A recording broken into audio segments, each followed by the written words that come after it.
Hi and welcome to section 2.1 for Econ 2 on the AQA exam board. Today we'll be looking at the circular flow of income. We will start off by only assuming that we have households and firms in our economy. Then we will introduce the government into our economy, then banks, and finally we'll open our economy up to trade, so have both imports and exports. The circular flow of income shows how money flows through the economy. The most simplistic model of the economy consists of only firms and households. Households are the ones who own the factors of production. They own land, labour, capital, and entrepreneurship. Households supply these factors of production to a firm. In order for firms to use these factors of productions, they must compensate the owners of them. For example, labour is compensated with a wage, capital is compensated with rent, and land is also compensated with rent. So, the households supply these factors of production to the firm, and in return, the firm gives money back to households through wages, rent, and dividends. This income that the factors of production have generated can then be used to consume goods and services, resulting in money transferring from households to firms in exchange for goods and services. So goods and services flow from the firm to the household, and money flows from the household to firms. As goods and services are demanded by households, the firm must produce these goods and services, which requires factors of production. These factors of production then must be compensated for their work, so they receive wages, rent, and profit, which allows them to purchase more goods, which then means money flows from households to firms, goods flow back, and the process continues again. This is known as the circular flow of income. We can extend our circular flow of income model to include the government. So here we have our initial circular flow of income with firms and households. I'm only now showing where the money is flowing. So firms are making factor payments to households, and households are purchasing goods and services from firms. I've denoted this as C. And now we'll introduce the government.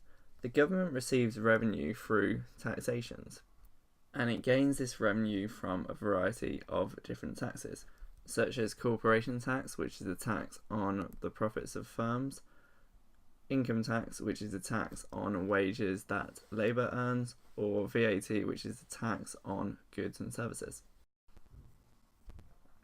I've represented taxes flowing from the household to the government, just for simplicity, and just so that we don't have lines coming from consumption, firms, and households, as that will make the diagram look messy.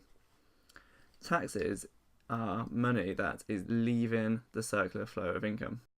This flow is known as a leakage because it is money leaving the system. The government then chooses how it wishes to spend the money that is generated through taxation.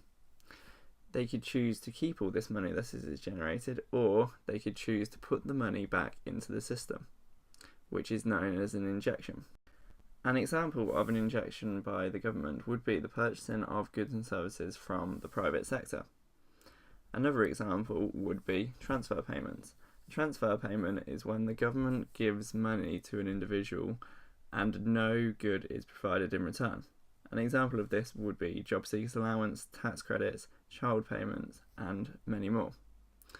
These two examples, the transfer payments and government expenditure on purchasing goods and services from firms, are injections because they are money that is flowing back into the system. The firms who provide these goods and services to the government then must employ factors of production.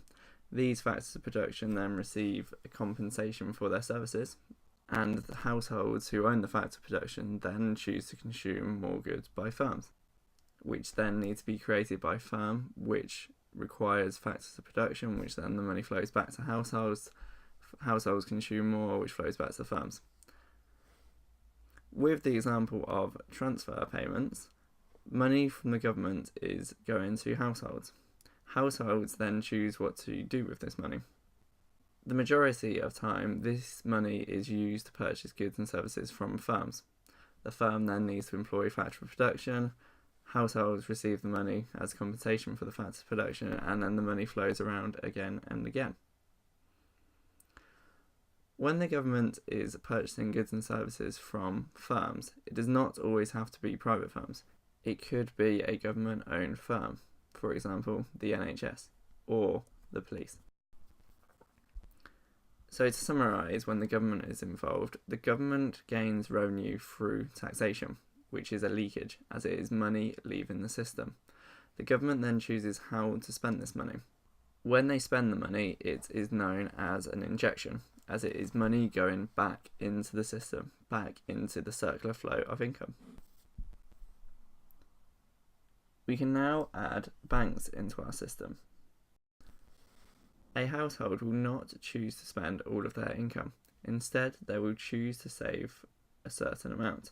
This is known as the marginal propensity to save, and savings are explored in more detail in section 2.5. So a household receives an income. On this income, it pays a certain amount of tax, which is given to the government. Then some of this income is spent on consumption, and the remaining amount of income is saved. Usually, these savings will be placed in bank accounts, as the bank can offer you interest. Savings is money that is leaving the system, therefore it is known as a leakage. Banks then choose what to do with these savings. Often the bank will choose to lend these savings out. They can lend them to households to fund consumption, or they can lend them to firms to allow them to invest. A firm may choose to invest in a new machinery, a new plant, to expand their business, R&D, or any other alternative. The bank loans are known as injections, as they are money that is moving back into the system.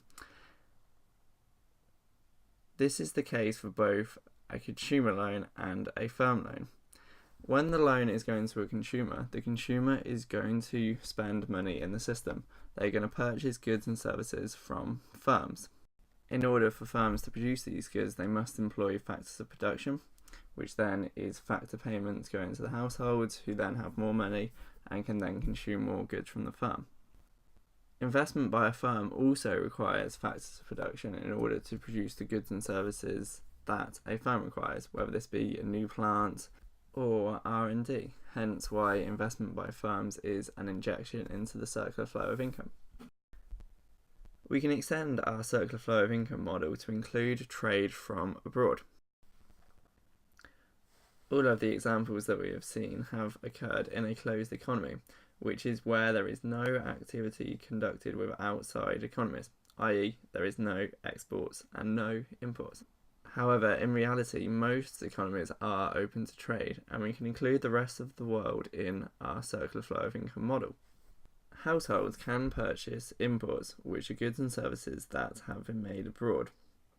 With an import, money must flow from households to the firm who produces the good in the foreign country.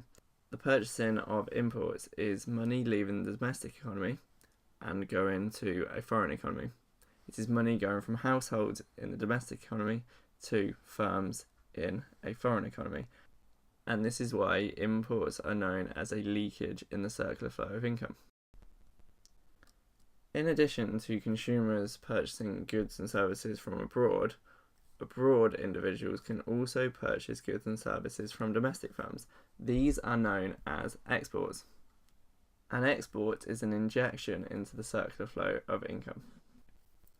The final part of this video is just to show you how the circular flow of income can give us aggregate demand.